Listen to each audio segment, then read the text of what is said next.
leading the national seeds production company at NADEC in Saudi Arabia, Dr Mujibullah Khan Muhammad. Information technology of late has good potential for use in farming.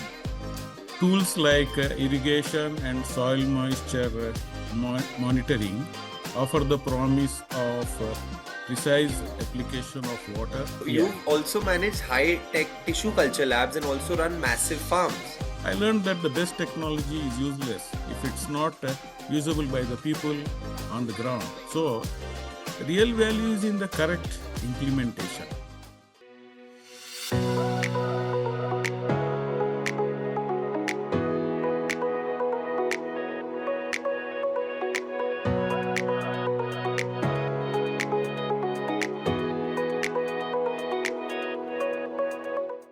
Hello everyone and welcome back to FaceTime with Leaders powered by Directors Institute World Council of Directors. I'm your host Tanayol and today we're stepping into the fascinating world of agriculture. But not just any agriculture, we're talking about farms that span thousands of hectares, cutting edge tissue culture labs and sustainable practices that shape global food systems. Our guest has spent over 25 years leading and transforming agribusiness projects across India, the Middle East and Africa. From date palms in Sudan, bananas in Tanzania, to potato seed production in Saudi Arabia, he's seen it all. Currently, he's leading the national seeds production company at NADEC in Saudi Arabia, focusing on improving potato seed production for the region. Dr. Mujibullah Khan Muhammad, it's an absolute pleasure to have you with us today. How are you? Thank you so much, Mr. Tanay, for inviting me here. It's an absolute pleasure for me too. I'm fine. Looking forward to have a good conversation with you. Likewise, sir. So we would love to start by knowing a bit more about your journey in your own words, maybe one or two moments that really shaped you, a challenge you had to overcome, and one decision you still look back on with pride. I would like to say my career journey, it's over 25 years in agribusiness development. It has mostly been a journey of transforming new ideas into strategic business for various agriculture companies spanning across Middle East, Africa, and South Asia. In the process, I established advanced tissue culture laboratories, high-tech greenhouses, and managed large agricultural farms. A landmark moment in my career was in 2004 when I traveled to Kuwait to assist the director in the establishment of a tissue culture lab for one of the leading agricultural companies there. After landing in Kuwait, I was told the director will not be joining. However, the management backed me and I took it as a challenge and successfully established the country's first commercial date palm tissue culture lab over the next 5 years. Since then, I enjoyed playing a leading role in projects where my abilities were recognized and utilized to the fullest. My success in Kuwait in turn gave me opportunities to handle similar projects in India, Africa, and Middle East. I also conducted feasibility studies.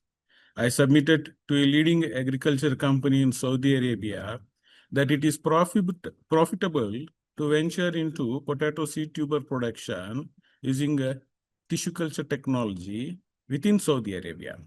I also submitted a feasibility study for a large pistachio orchard project to the government of Afghanistan, supposed to be funded by the World Bank. I also directly worked with farmers to promote large-scale date palm cultivation in India. I pride myself that I have educated and trained the date palm farmers of Rajasthan state of India in the date palm cultivation aspects. There were around 125 farmers at the time. Due to my efforts, more farmers were encouraged to take up date palm cultivation in Rajasthan under a government-sponsored subsidy scheme. Yeah, that's an incredible achievement sir, to help a new community grow something that wasn't happening before in another part of the world. Incredible achievement. Oh, thank you so much. You are impressed. Sir, Yeah. you've also managed high-tech tissue culture labs and also run massive farms. We would love to know what's one thing working in a lab taught you that changed how you manage farms, and one thing the farm taught you that changed how you run a lab. I would like to dwell more on what I learned as a whole or holistically. Uh, Whether in a high-tech tissue culture lab or greenhouse or in a large farm, I worked mostly in arid and semi-arid regions, dry regions, where investment in innovation was always the norm. Uh, Micro irrigation, fertigation, recycling of wastewater or salt water, use of advanced sensors, data analytics, satellite imaging, climate controlled greenhouses. All of these techniques or technologies help to optimize inputs use, reduce costs, and increase yields. The key word is data-driven approach for sustainable farming with high productivity. In today's corporatized agriculture, it is not just enough to till the soil and obtain good farm produce, higher yields, but it is also important to incorporate good financial management and use strategic management methods, all for sustainability in agriculture. Yeah, well said. So from software like Modtech and EDCheck to advanced greenhouse setups, technology is now everywhere in agriculture. Where do you see farmers and leaders going wrong with tech, and how can they make sure it actually improves outcomes instead of just adding complexity? Information technology of late has good potential for use in farming. Tools like irrigation and soil moisture monitoring offer the promise of precise application of water and water saving, especially in context of arid and semi-arid agriculture. However, adopting IT solutions will alone not solve all problems. For example, in Namibia, without adequate training, the staff found using the various apps confusing, leading to resistance and a failure to improve water use efficiency. I learned that the best technology is useless if it's not usable by the people on the ground. So, real value is in the correct implementation. On our part, we ensured appropriate training programs for the staff to be able to effectively use the new technology. Obviously, this started giving the desired results for us, like higher yield, better fruit quality, etc. Yeah, it's very important to make things simple first rather than just complex solutions that people don't understand, right? Yes. Yeah. So, you've implemented organic practices like biological pest control and sustainable irrigation systems. For someone listening today who wants to move towards organic farming, what's a good first step? Uh, from my experience, I can say that when you have pest or disease problems that are too difficult to manage, just by following the chemical control measures, which is the usual practice, then you should look for organic alternatives. We should try to use a combination of different control methods. We call this approach integrated pest or disease management. There is a similar approach for fertilizer applications as well. We call that integrated nutrient management, where we try to use more organic fertilizers as much as possible. For me, a defining moment was the first time I introduced a biological organism called a trichoderma uh, to a date palm farm in India. The biological organism or trichoderma helped to mitigate diseases like black scorch and root rot in the field, which were quite damaging at that time. Uh, uh, then copper fungicides are these are chemical control. One of the chemical control measures is the use of copper fungicides.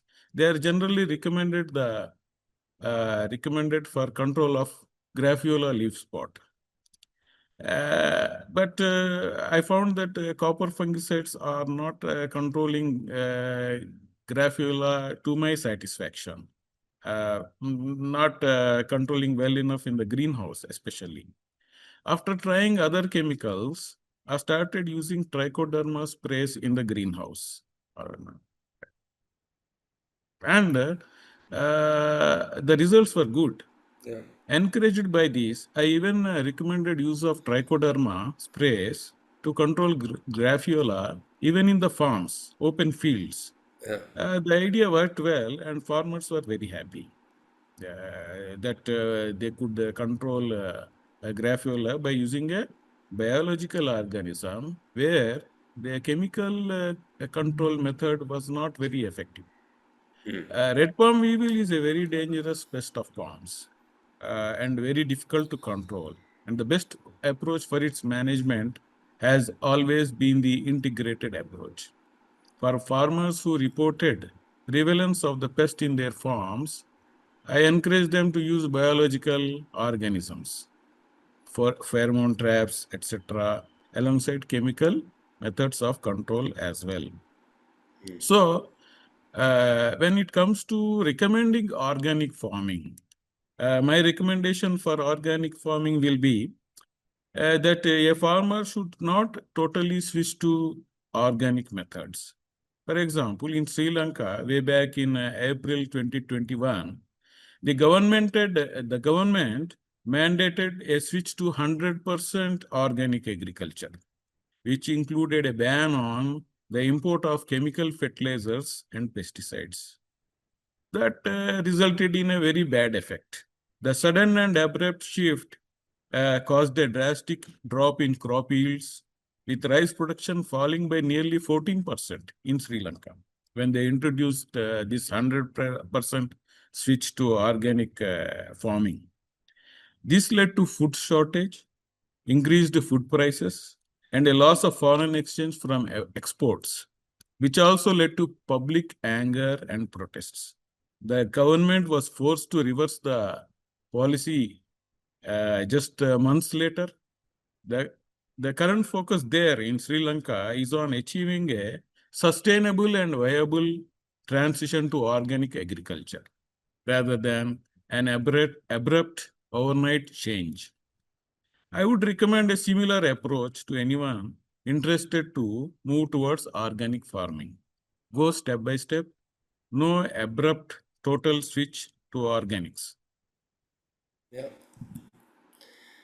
All right, sir. Now it's time for a very own rapid fire round. A few quick questions, and we request you some quick answers. So, are we ready? I'm sure, yeah. Perfect. So, are you a morning person or a night owl?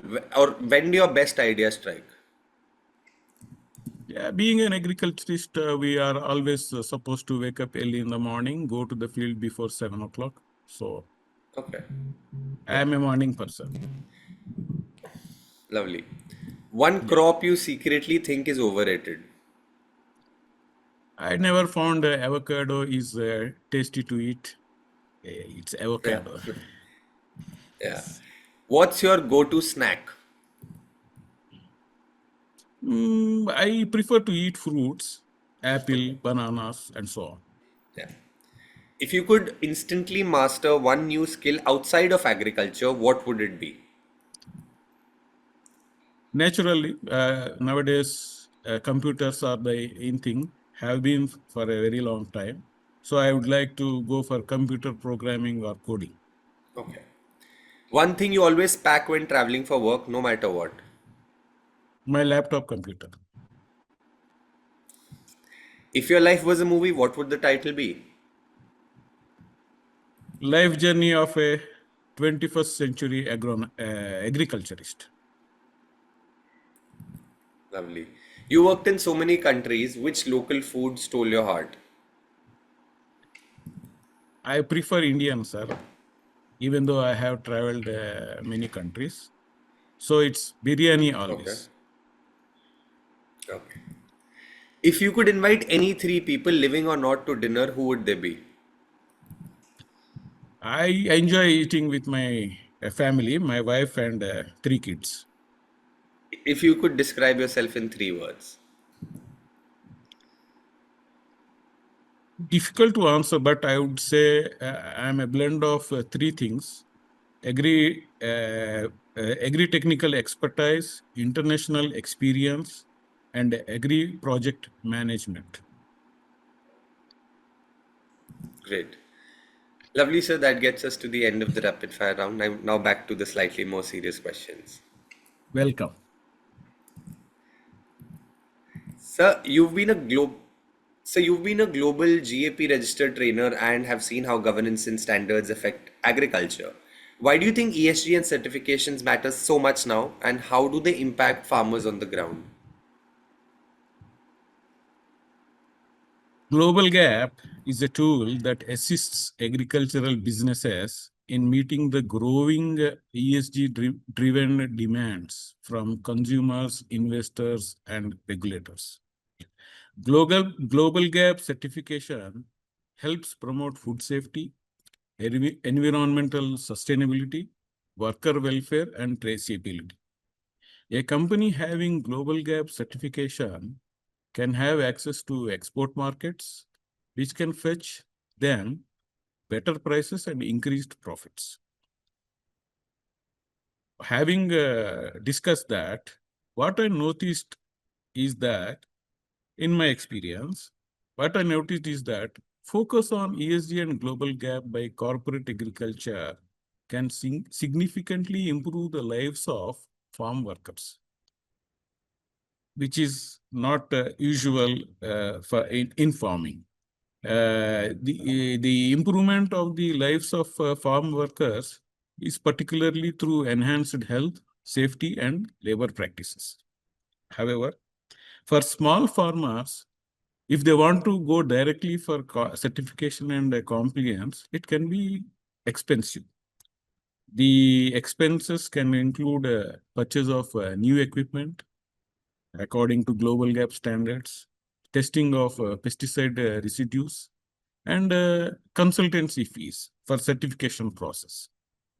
But I have seen that small farmers that adopted these practices or good agricultural practices or GlobalG.A.P, you can say, not only did they gain market access, but their yields, crop yields became more consistent due to better crop management and pest control methods. The new safer practices led to fewer workplace injuries.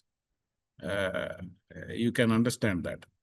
Not only agriculture, but in every sector, ESG is critical to a company's reputation and access to global markets.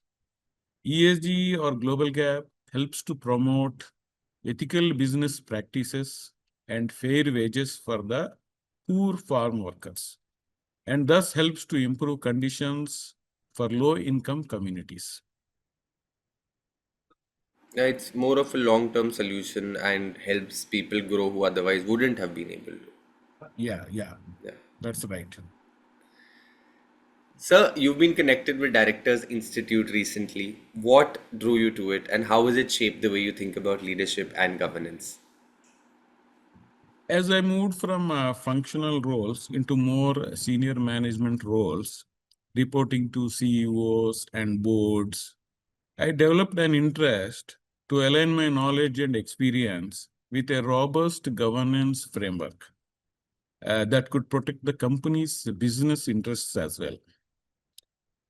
This interest became particularly clear to me at one of my previous roles in Saudi Arabia, way back in 2010, where I was working on a project on seed potato production using tissue culture technology. I submitted a feasibility study which proved that it will be a sound investment, but the governance structure for making the investment decision was not quick enough. The leadership team could not make the right decision in time. This had impact on the approval process, sadly causing delay of the project. And finally, the project never took off at the time. Directors Institute today helped me to understand how corporate governance is essential for running a successful farm enterprise or a agricultural venture. In my various recent roles, I try to use financial management and strategic management methods to enhance profitability, ensure long-term resilience, and foster sustainable growth. Now, as on date, I have also integrated governance approach into my leadership due to my training that I received from Directors Institute. By fostering a culture of disciplined, responsible decision making, we are not only focused on our operational efficiency, but also on building stronger, more aligned teams. Yeah. Great, sir. Thank you so much for those kind words. And this has been an insightful conversation from your early experiences in the lab to managing massive farms across continents to shaping sustainable agriculture practices. Your journey is nothing short of inspiring. And what stood out for me today is how you've shown that agriculture isn't just about crops or technology, it's about people, innovation, and building systems that last. So, thank you so much for sharing all of that with us. Thanks to you too. It has been a pleasure to discuss with you. Thank you once again. Lovely, sir. Most welcome. Thank you everybody for tuning in today. I am Taneol, your host, and this has been FaceTime with Leaders. Until next time, stay curious, keep growing, lead with purpose, and of course, have fun in your journey. Thank you so much.